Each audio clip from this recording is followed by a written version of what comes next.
একটু আগে দেখলাম সুরবো চলে যাইতাছে।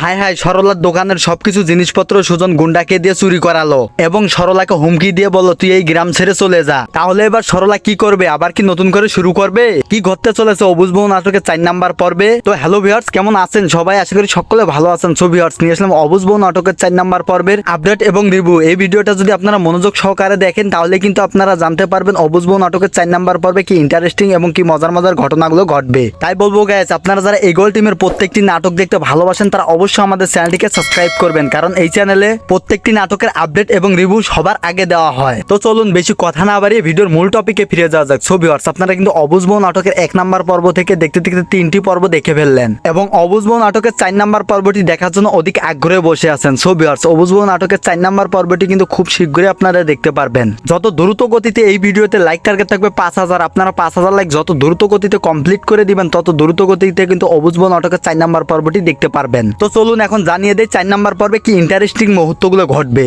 সো ভিউয়ার্স, অবুঝ বউ নাটকের 4 নাম্বার পর্বে আপনারা দেখতে পারবেন সুজন সরলার দোকানের সব জিনিসপত্র গুন্ডাদেরকে দিয়ে চুরি করানোর কারণে সেলিনা রেগে গিয়ে একটা দা নিয়ে সুজনকে তাড়া দেওয়ার কারণে সুজনের ভাই সেলিনাকেও তালাক দেওয়ার হুমকি দিবে। শুধু তাই না, একটা পর্যায়ে তাদের দুজনের মধ্যে প্রচুর কথার কাটাকাটি হবে। এদিকে সুজনের বোন মিতু গিয়ে সরলাকে উৎসর্গ দিবে এবং বলবে ভাবি তোমাকে আবারও নতুন করে শুরু করতে হবে। ঠিক তখনই সরলা মিতুকে বলবে মিতু আমি তো শুরু করেছিলাম কিন্তু শুরু করার আগেই তো শেষ হয়ে গেল। এরপরও মিতু এবং সেলিনা এসে সরলাকে বোঝানোর চেষ্টা করবে অনেক কিছুর মাধ্যমে সরলাকে বোঝাতে সক্ষম হয় ঋতু এবং সেলিনা। এদিকে সুজন এবং সুজনের ছোট বউ স্বপ্না আবারও নতুন করে প্ল্যান করবে কিভাবে সরলাকে ঘায়েল করা যায়। কিন্তু এবার সরলাকে ঘায়েল করাটা অনেক কঠিন হয়ে পড়বে, কারণ গ্রামের মানুষ সকলে এখন সরলাকে সমর্থন করা শুরু করেছে। শুধু তাই না, এদিকে তো সুজনের মায়ের সাথে সরলার কথার কাটাকাটি হওয়ার কারণে সে বাড়িতে থাকতে চাইবে না, তার বাবার বাড়িতে চলে যাইতে চাইবে। সুজন তার বউয়ের এইসব অত্যাচার দেখে একটা সময় গিয়ে ভুল ডিসিশন নিয়ে তার মাকে বাড়ি থেকে বের করে দিবে।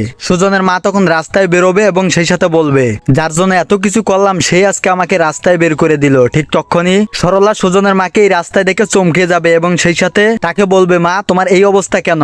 এরপর সুজনের মা সরলাকে সবকিছু খুলে বললে সরলা তখন সুজনের মাকে তার বাড়িতে ঠাঁই দিবে এবং সেই সাথে বলবে দেখুন মা আমি তো একাই থাকি, আপনি আমার সাথে থাকতে পারেন, দুজনে দুমুঠো খেয়ে আমরা বেঁচে থাকতে পারবো। ঠিক তখনই সুজনের মা মনে মনে ভাববে হায়রে যার জন্য চুরি করলাম সে আমাকে চোর বলে বাড়ি থেকে তাড়িয়ে দিল এবং সেই সাথে যাকে চোর বানালাম সে তো আমাকে তার বাড়িতে ঠাঁই দিল। আরে মেয়েটিকে না আমি কত বোকা ভাবতাম, আর সেই মেয়েটি আমার পাশে দাঁড়ালো এবং সেই সাথে আমার ছেলে আমাকে বাড়ি থেকে বের করে দিল। সো ভিউয়ার্স, এমনটাই আপনারা অবুঝ বউ নাটকের 4 নাম্বার পর্বে দেখতে পারবেন। আর অবুঝ বউ নাটকের 4 নাম্বার পর্বটি যত দ্রুত গতিতে আপনারা দেখতে চাইবেন তত দ্রুত কিন্তু আপনাদেরকে 5000 লাইক কমপ্লিট করে দিতে হবে। তাহলেই কিন্তু আপনারা অফিসিয়াল ভাবে ইগল ওয়েব সিরিজ ইউটিউব চ্যানেলে অবুঝ বউ নাটকের 4 নাম্বার পর্বটি দ্রুত গতিতে দেখতে পারবেন। তো এই ছিল আজকের ভিডিওর আপডেট। ভালো থাকবেন, সুস্থ থাকবেন, দেখা হচ্ছে পরবর্তী কোনো ভিডিওর আপডেট নিয়ে।